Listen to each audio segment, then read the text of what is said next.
এই আবুল আহাবের একটা বদ অভ্যাস ছিল।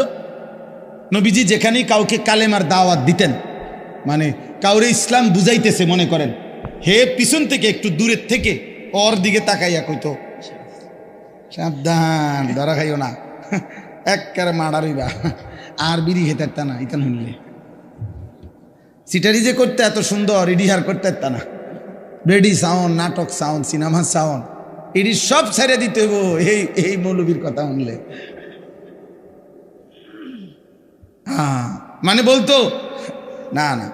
এরপরে নবীজি সাল্লাল্লাহু আলাইহি সাল্লাম সরে গেলেই এই বেঈমান ওই লোকের কাছে গিয়ে বলতো, কি কইছে, এই কইছে তোরে না, সাবধান, এডি কইয়া হে বিরাট বড় জাদুকর, নাউজুবিল্লাহ, অনেক বড় গণক, একটা ফেস তাকাই দিছে সমাজটার মধ্যে। কয় যে আমাদের পুরাটা এলাকা নষ্ট করে লাইছে, মায়ের লগে এখন আর ফুতের মিল নাই, ফুতের লগে মার মিল নাই, স্বামীর লগে স্ত্রীর মিল নাই, বাপের লগে ফুতের মিল নাই, একটা বেড়াছাড়া লাগাই দিছে, নাউজুবিল্লাহ।